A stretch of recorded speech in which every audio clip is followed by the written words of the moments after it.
But this device comes at a cost. I mean, I've looked at the figure, somewhere around 35,000 for the device itself, 1,000 for implementation. Is it setting it up? Installation. Installation. Thank you. So, how are these road users, the stakeholders themselves, these commercial drivers and transporters, how are they, responding to this? Let's be honest here. Is there really anything on the face of the earth that does not come with a cost? Absolutely nothing. Nothing. Yes. Nothing is free, even in Freetown. So we should be looking at putting the life of Nigerians that will be wasting on our roads, the properties on one scale, and also putting the cost of this device on another scale. To be honest with you, I've never gone to go and do a market survey of what the cost is. But what I do know is that there is no amount you'll be selling a device today, this speed limiting device, that will be commensurate to the life of any Nigerian that will lose on the road. Indeed. How far-reaching will this be? I mean, many times when you come up with this, directives or rules or laws, it seems to be limited to places like Lagos, Abuja, best case scenario, maybe Port Harcourt and Kaduna. I always like your choice of word. It seems. It always seems. Yes, because this is the way you are, and it's a nationwide thing. It's something that we're going to carry on all across. Because you have about 25 million vehicles on Nigerian roads, conservative figure. Conservative figure. Yes. Remember what we said. It's a phased approach. Commercial fleet operators first. Let's start with the commercial fleet operators. When we haven't solved that one, we can now look at the next category, which is the private car. But for now, our major concern is on commercial fleet operators. And I'm going to tell you where the car is prepared. The vehicles have been equipped with the radar guns, because that's one of the things that we're really going to help us. Like I said, technology is the end thing. The federal road safety car we have today is a car that is technologically driven. So there's radar guns that our men will mount on the road, and as your vehicle is coming, we've already picked you. We've set our radar, and once we pick you on that, we'll flag you down and make sure that it's. Then on installation, you are also going to be given certificate of installation. So randomly, the men can also flag you down to see the certificate of installation. Now, for you to just note how sensitive we are also to all these things we are saying, between now January to that February, we're doing what we still call subtle enforcement of just reminding people, flagging you down, reminding you that come April 1, you are supposed to have fitted in this thing, so that it will not look as if we come again now and bounce on people. What about road cameras that are actually supposed to do this job even more effectively to cover as many, vehicles as possible? Yeah. Which is what some of these transporters are saying, that the road cameras would do a better job than these devices. You will agree with me that Rome was not built in a day. We are going somewhere. We know the challenges we are having in this country, especially when it comes to the issue of electricity and security. Before you put a camera, you must have electricity to power and ensure that the camera is effective. You must also be sure that the camera you put today, that when you come tomorrow morning, that you still find the camera. But using Lagos State as a case study, as I speak with you now, I'm sure that cameras are coming up gradually at hidden places, which you will not get to know. But that one is to solve our internal traffic gridlock within Lagos. But on the highways, I'm sure that we are going to get there one day. It's a gradual phase approach. And what the camera will do for us is what in the interim, what the radar gun will do for us. The most important thing is having the ability, the technological know-how to determine the speed you are coming at any point in time. How much training has gone in, to your men who are expected to make sure that they implement, which is usually where that's usually the missing link, implementation. And making sure that this is not abused and it's not another, money-making venture for men. The operatives. Absolutely. No. This far from it. In terms of capacity building, yes, we have done that. Remember that this thing is something we started as far back as 2012. A lot has gone into this project we are about to commence in terms of capacity building of the personnel. You will recall that the World Bank is also assisting Nigeria.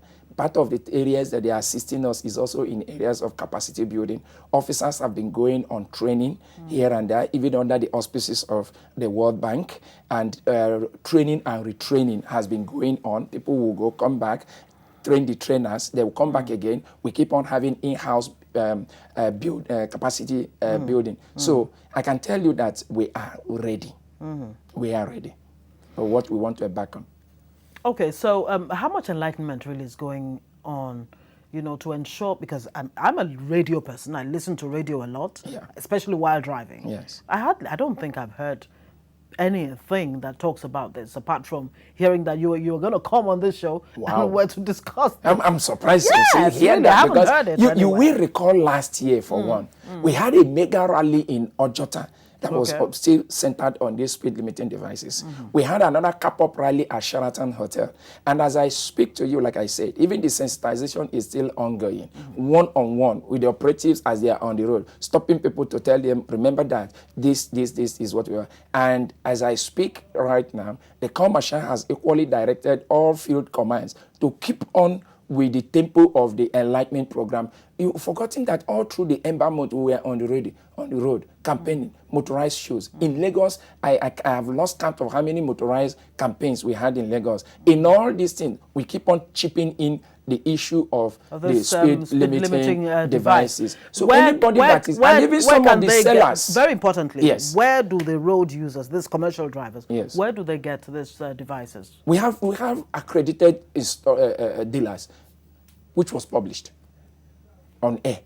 Okay. We published them on newspapers and air them on radios, and some of them, which was what I wanted to say. You know that some of them have already started even doing the jingle, telling people this is where they are and all those things. If you listen very well, you hear. I don't want to mention names of this thing, but we have accredited dealers, and they on their own too, they're also carrying awareness campaign with a view to luring customers to their own side.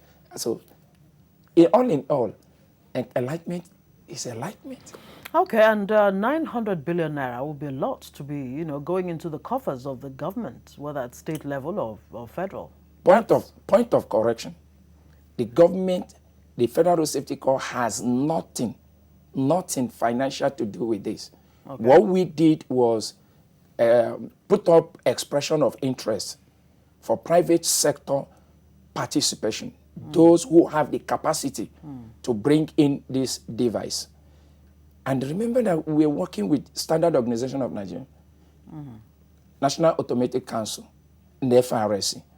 There's a technical committee set up to that effect, because whatever you are bringing into this country must meet some standard. Okay, is that to say you have Nigerian spec vehicles that should the specification, have this, the specification is already there. Okay. So for everybody that is a vendor now, whatever you are going to offer to the Nigerian public must have some cap number, you know. So government has no hand in this. FRSC is not going to sell speed limiting device. Neither is any other government agency going to sell anything. It's actually an open market thing. The only thing is that for purposes of regulation, to ensure that you don't just go and bring whatever you like and say you are offering Nigerian speed limiting devices, we had to come up with specifications and standards that you are bringing in. You must meet this standard, and that is what is there. So it's really a free market enterprise.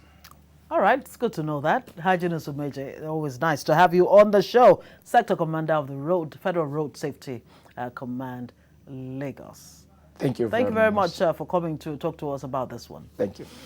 All right, Cameroon will take on DR Congo in Butare on Monday, talking sports now, in their final 2016 African Nations Championship group stage outing. Lying second in Group B on 4 points, 2 adrift of their opponents of the day who have already booked their spot in the last 8. The Indomitable Lions only need a draw to progress, knowing that a win will see them finish top of the group. Ethiopia will look to give their all against Angola in the other Group B fixture in Kigali. Nigeria's head coach Sunday Olise admits that their last Group C game against Guinea in the ongoing African Nations Championship will not be an easy task. Tunisia held the Super Eagles to a 1-1 draw on Friday in Kigali, Rwanda. Olise said although he is happy with the attitude of his players, he will need them to be more focused and hungry against Guinea when they face off on Tuesday. The coach will continue to bring in changes in his squad to ensure all players perform at their best. Niger battled Tunisia in the other group game at the Nyamirambo Stadium on the same day. Nigeria Pro Football League champions Enyimba remain in contention for another Super 4 crown after they beat Warri Wolves 2-0 in the pre-season tournament.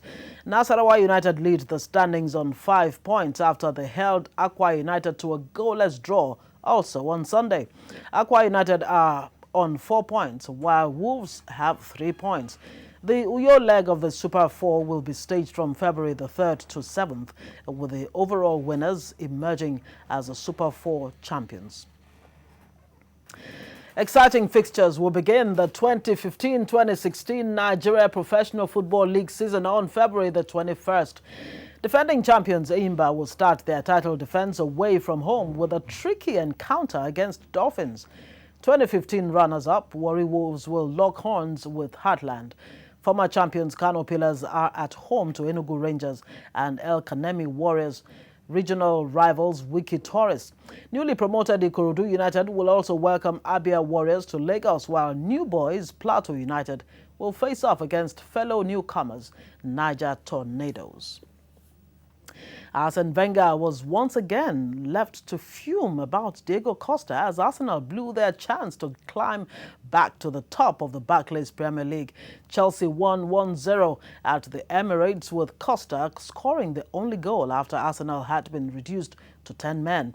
Wenger said the Gunners had again fallen victim to Costa after Per Mertesaker's harsh red card in the 18th minute. Costa was also involved in the clash that saw Arsenal's Gabriel sent off in Chelsea's 2-0 home win in September. Arsenal have collected 4 red cards in their last 5 Premier League games against Chelsea.